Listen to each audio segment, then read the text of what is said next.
8 अक्टूबर 2005 के तबाह कुन ज़लज़ले के बाद ये बालाकोट शहर मेरे अक़ब में आप देख सकते हैं। अगरचे ये शहर अब अपने पाँव पे किसी कदर खड़ा हुआ नज़र आता है, ताहम ये बालाकोट शहर अभी तक मलबे के ढेर पर ही आबाद नज़र आता है।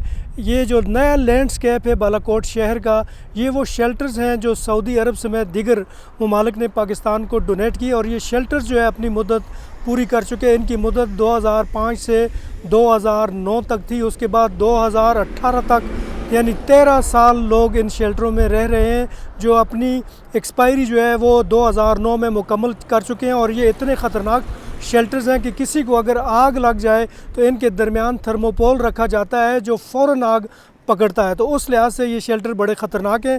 इसके अलावा ये जो शेल्टर्स हैं, ये इनमें इतनी कैपेसिटी इनकी नहीं है कि ये एक्सट्रीम गर्मी को या एक्सट्रीम सर्दी को बर्दाश्त कर सके। अभी भी गुज़श्ता कुछ सालों में कई शेल्टर जो हैं वो जले हैं, जिनमें एक एक शेल्टर में 5-5 फैमिली के लोग जो हैं वो जल के राख हुए हैं।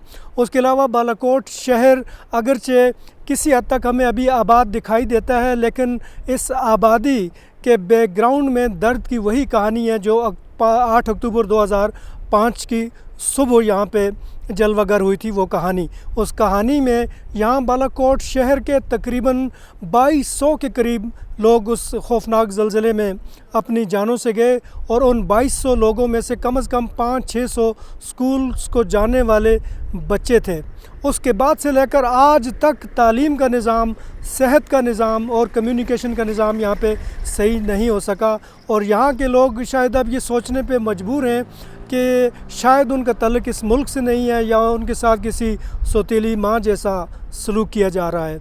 इस दफ़ा जब चीफ़ जस्टिस साहब आए हैं तो एक उम्मीद की किरण हमें इन लोगों में मिली है। उन लोगों का ये कहना है कि अगर कुछ किया तो वो चीफ़ जस्टिस ही शायद कुछ रिटायरमेंट से पहले कर जाएं, वरना उनके बाद शायद इस शहर को फिर इसी के हाल पे छोड़ दिया जाएगा।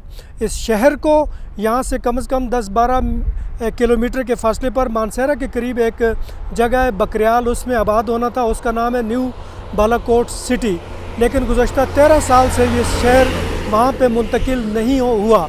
जनरल परवेज़ मुशर्रफ के दौर में ये ज़लज़ला आया, उस वक़्त उनका ये कहना था कि इस शहर को हेरिटेज सिटी में, यानी आसार कदीमा में हम इसको कन्वर्ट करेंगे, और इसमें चेरी के दरख्त लगाए जाएंगे, इसको टूरिज़म स्पॉट बनाया जाएगा, और इसमें जो घर बच गए हैं उनको आसार कदीमा के तौर पे महफूज किया जाएगा।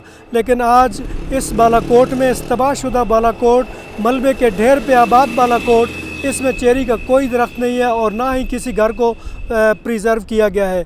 और इस वक्त हमने आज बालाकोट में ये भी देखा है कि कई लोग जो है उन्होंने अपने घर पक्के बना लिए हैं, इसलिए कि उनके पास अब ऑप्शन ही कोई नहीं है सिवाय इसके कि वो जो कुछ उनके पास बच गया उससे कोई अपना पक्का घर बना लें। क्यों कि शेल्टर जो है अब उनकी कैपेसिटी इतनी नहीं रही, और दूसरा उनकी आबादकारी गुज़श्ता 13 बरसों से नहीं हो सकी।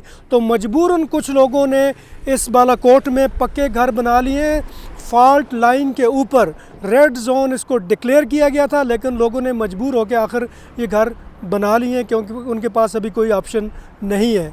तो अभी तक बालाकोट के लोग इसी उम्मीद के सहारे जी रहे हैं कि या तो उनको यहीं पे वापस आबाद किया जाए, यहाँ पे ज़लज़ला प्रूफ घर बना के उनको दिए जाएं, या उन्हें न्यू बालाकोट सिटी मुंतकिल किया जाए और हुकूमत ने जो उनको ख्वाब दिखाए थे आज से 13 साल पहले, कम से कम उन पे अमल किया जाए।